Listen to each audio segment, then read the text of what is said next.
Today on Investigate TV Plus, the wheels of justice thrown into reverse. Why it took 3 years and 3 months is beyond me. A past transgression comes back to haunt a father who'd already paid his debt to society and turned his life around. I wish there was an alternative to me being sent to prison.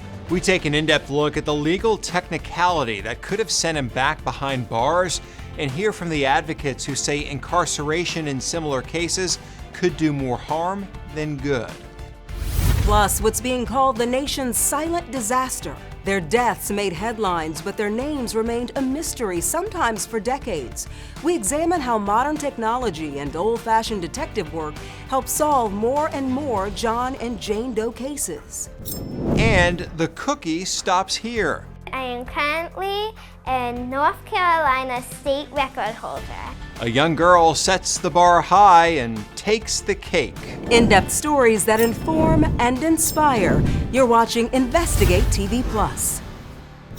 Sometimes the justice system doesn't feel just. I'm Tisha Powell. And I'm Lee Zurich. That was the case for one Missouri man who said despite turning his life around, he faced a decade or more in prison. The crime, a nearly 4-year-old probation violation. It's an example of sentencing that advocates say can put reformed ex-cons where they don't belong, back behind bars. Reporter Kristen Crowley follows his story and the questions it creates about the justification of justice. Most days you'll find Michael Enriquez in one of two places. Now back, put your DOT bar back there. At work or out with his kids. My daughter, sports, so I help coach her sports teams, soccer, basketball, baseball. But on this day, he's terrified about the place he could be heading.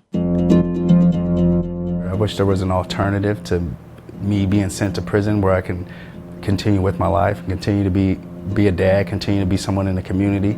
This story isn't a matter of guilt or innocence. Michael will be the first to admit he broke the law. A lot. What kind of trouble did you get in with the law? At 18, I had caught a majority of my felonies in a 3-month span. Drugs, theft, DUI, weapons charges, all crimes he served time for. In 2020, he violated his supervised release after he was caught with drugs, and back to prison he went. It was a relief to his former father-in-law, Kevin Miller, who thought Michael was nothing but trouble. I can say I hated him. I absolutely hated him. And I told my wife several times, I'm like, I just hope somebody sticks him when he's in there. Your father-in-law also was not your biggest fan initially. No, definitely no. He's come around. Oh, yes.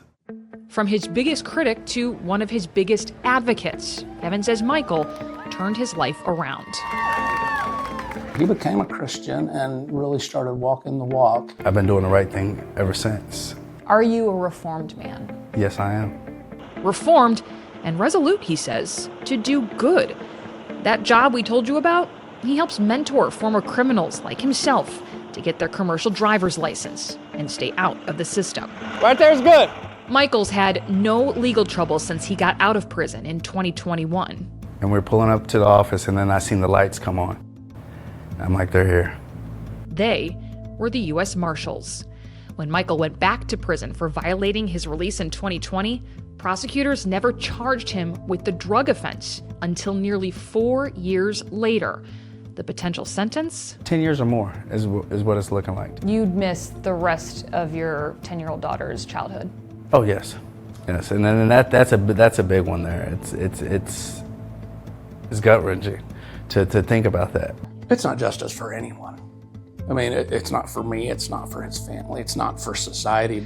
Michael's ex-wife, Ashley, can't understand why prosecutors waited. If someone is that big of a threat to society and they need to be jailed, then why wait this long to do it? Why wait till after they've rebuilt their life to take it all away? State prosecutors declined to comment on Michael's case. So I was in the Eastern District. So we went to former Missouri State Prosecutor and former U.S. Attorney John Davis. Are you surprised that they would pursue the charges and not just let it go? Not at all. You're just surprised they didn't bring him earlier. Correct. Davis says while legally the state's well within its rights to charge Michael, ethically, it's another story. Why it took 3 years and 3 months is beyond me, but it's just not right. Justice delayed is justice denied, right? And advocates for sentencing reform say that injustice is not unique. This is happening far more than it should and far more often than we're even aware of. Erin Haney is the deputy chief of advocacy at the nonprofit Reform Alliance. She says while Michael's story is one she hasn't heard before, it's similar to multiple other cases across the nation where states tried to put reformed people back behind bars because they didn't serve their full sentence due to clerical errors. To go back and reincarcerate them years later once they've rebuilt their lives seems not only like it's unfair to that person, but it's a disservice overall. So right now, the way our system is set up, do you think it's set up more to focus on punishment than justice? Absolutely. When we think about what justice is, what public safety demands, we don't achieve either of those through incarcerating him at this point. What would you say to the people who will argue, well, if you can't do the time, don't do the crime? I think that you can hold someone accountable, even if it's for something that they've done quite a long time ago, without pulling them out of their family, out of a stable job, out of their community to incarcerate them when they've now become a different person. On the day of our interview, Michael decided to plead guilty to the drug charge.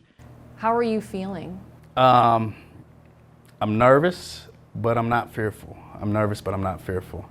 I understand that it'll all work out. It'll all work out. Hoping a judge would show mercy at sentencing.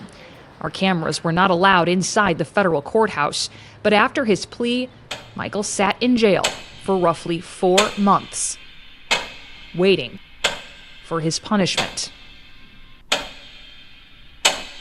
Finally, on the day of sentencing, All right! Michael walked out a free man and walked back into his children's lives. The judge gave him probation, calling Michael's transformation extraordinary and unique. I think it's a just decision, and I'm not going to let him down. It's a vow not just to the courts, but to his friends, his family, and to others who are reformed. There has to be others out there like myself, and they need a voice. They need a voice because there's others out there that have changed their lives. It may be few, but they're out there. The Reform Alliance says it's working on getting bipartisan legislation passed called the Federal Safer Supervision Act. It would focus more on rehabilitation and reintegration instead of just punishment for a low-risk offender. Up next, bringing closure. We examine how some of the technology doctors use to diagnose patients could provide a solution to identifying John and Jane Does. Then later, in her own words, I couldn't even move my arm, so I had to go to the hospital. a special little girl was inspired to write about her illness to help other children and their parents understand.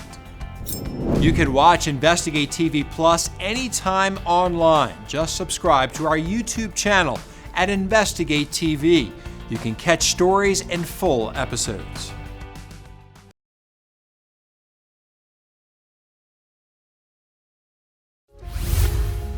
At any given time, there are more than 40,000 unidentified human remains across the United States. Most cases involve a victim, loved ones, and law enforcement seeking accountability. The U.S. Department of Justice has called the number of unidentified remains the nation's silent disaster. The DOJ says, due in part to sheer volume, the number of human remains cases can be a challenge for state and local law enforcement. But in Cincinnati, the county coroner's office has chipped away at their cold case load by using new technology to help identify victims. Reporter Jessica Schmidt breaks down the tools helping families start to heal. Identifying a person who died is not as easy as it may seem. You know, I know everybody watches TV and they think, oh yeah, they pull the drawer out and then the family identifies and sometimes they pass out. No, we use scientific means to identify our decedents. Hamilton County Coroner Dr. Lakshmi Samarko says it can take months, if not years, to find out someone's name. Thankfully, technology is advancing every day, giving Dr. Samarco and her team access to new tools. We still have 8 cases in our database of people that we have not yet identified. Fingerprinting in the morgue is a huge help. In years past, they had to put ink to paper, but it's since gone digital.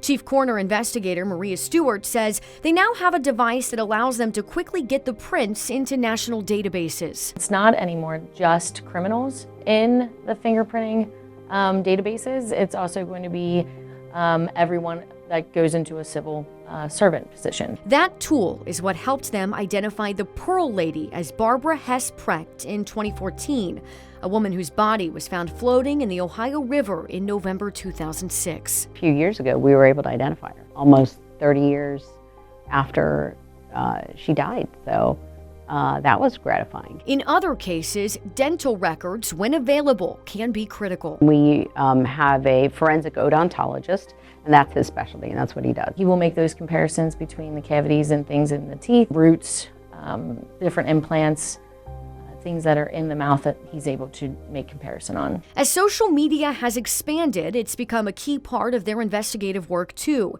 After a woman's torso and later her head were found in wooded areas in 2023, it was a post online that led to them learning that Jane Doe was Michaela Lucky. Believe it or not, somebody forwarded that to her sister in Atlanta, and she called on a weekend, and we went over the details, and with all the information that we got, we were able to match her. DNA is what confirms that connection. When they have it, they're able to work with state and federal investigators to build family trees, something they're currently using to try to identify a woman known as the Avondale Jane Doe. When working to match a name to a face, X-rays are also an option. The images allow them to see if someone has any medically implanted devices like knee replacements or plates that were put in. We will have the pacemakers or things removed at autopsy, bring them up, be able to get serial numbers off of those, call that manufacturer, and be able to identify the individual based off of what serial number was assigned to that individual. Dr. Samarco says her office is also now one of only a handful in Ohio with the CT scanner for postmortem imaging. They've been used for forensic purposes in other countries for years, but only recently relied on in the U.S. And we're able to reconstruct those images in all 3 planes and actually have 3D capability of taking those images and making a 3D image that we can actually spin around. With all of those tools available, Dr. Samarco and her team are dedicated to their duty, and it's paid off. They had somebody that loved them, that brought them into this world, and would want to know. According to data from the FBI, nearly half of murder cases in the United States go unsolved. Rosalind Temple is the founder of Kansas City's chapter of Mothers in Charge, a group dedicated to ending violence. She goes to murder scenes to comfort grieving families, knowing the odds are the perpetrators behind their loved one's murder may never see justice. 10 years I've been going to homicides, and 10 years I've been an advocate. How many murder scenes have you been called to? Oh shoot, over hundreds. You can find more of our in-depth coverage on unsolved cases on InvestigateTV.com. Just type unsolved murder in the search bar. Still to come, sound money advice. I can actually do a lot more than I think I can. A young girl takes her financial know-how and cookie competence to do a good turn every day. If I just put my mind to it, I can do anything. But first, another special girl wants children like her and their families to feel empowered. These are my sickle cells and these are normal sickle cells. I have both of them, but sometimes they strike. So she took her personal experiences and put them on paper. We check out the book she wrote about living with sickle cell.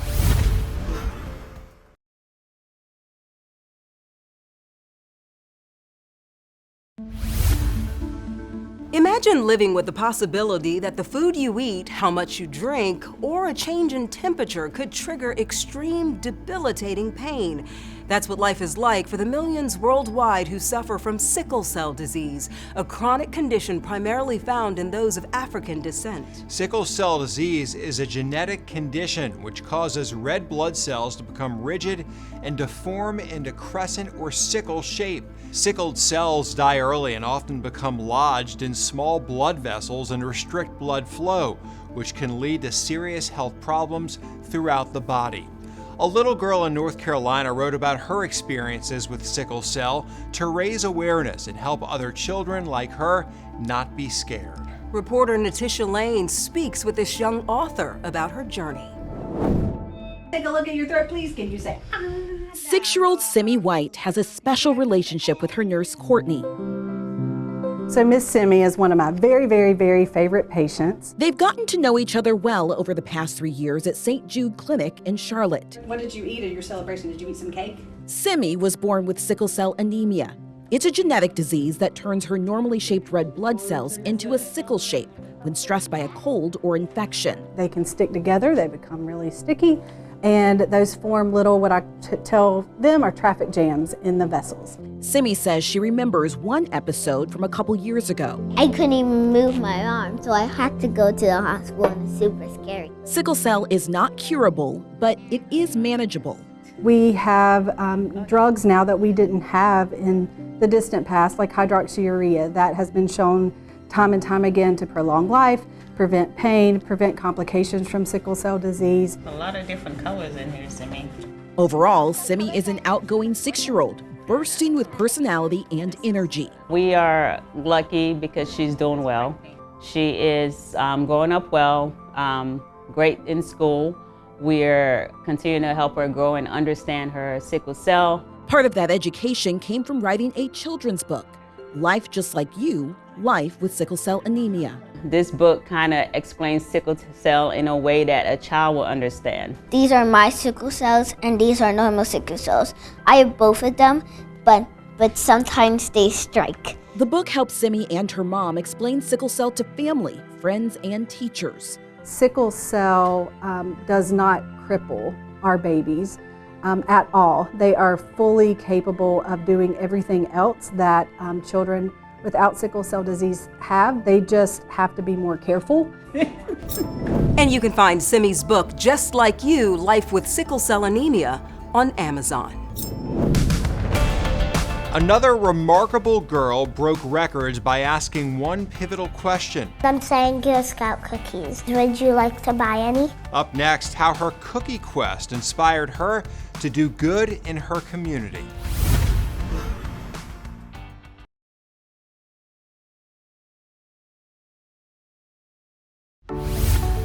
This next story may make Tisha a little envious, and we'll explain why in a moment. It's about a young girl in North Carolina who did something no one else in the Tar Heel State has done. Reporter Claire Kopsky shows us how she's inspiring all of us to set higher goals than we think are possible.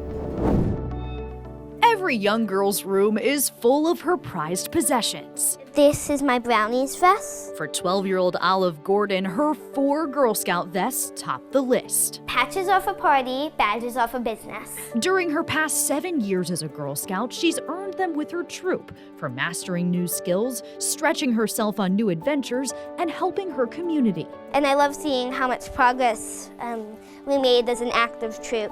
This year, she and a few girls in her troop are going after the highest Girl Scout Cadet Award, the Silver Award. We're going to work on a dyslexia project where we try to put screeners into a school named Omni and maybe CMS if we can, raising awareness and what you should do once your child is diagnosed. But what makes impactful learning experiences like that possible is what most people know Girl Scouts for.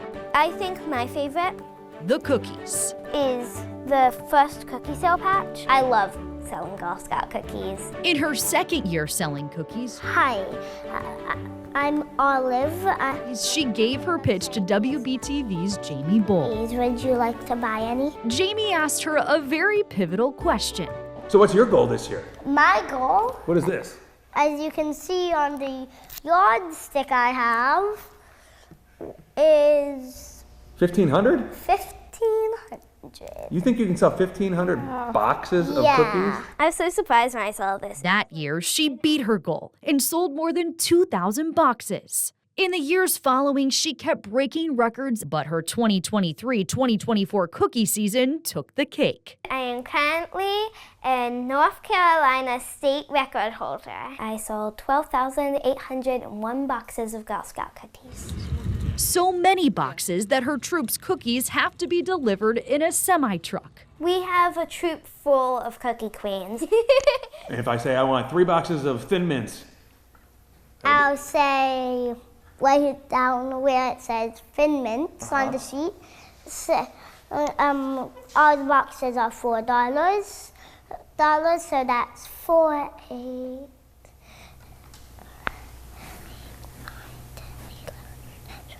$12. Olive needs more than simple finger math to calculate this year's cookie sales. That is around $77,000 in Girl Scout cookies. While the number will blow anyone away, Olive says at its core, the cookie business has taught her so much more. I can actually do a lot more than I think I can. And I have also learned that if I just put my mind to it, I can do anything that I dream of. So far, Olive has sold almost 38,000 boxes of cookies. Envious? Yes, you know, I'm in the Louisiana Hall of Fame for Girl Scout cookie sales. Don't ask Are me you how really? many. Yes, I am. I didn't know that. You know, but 38,000, nowhere near that. I knew you were big in the Girl Scouts. I didn't know you were a Hall of Famer. I'm a Hall of Famer. Not that many, though. Not that many. All right, that's impressive stuff. Well, that's it for us on Investigate TV Plus. I'm T. Chappelle. And I'm Lee Zurich. Thanks for watching.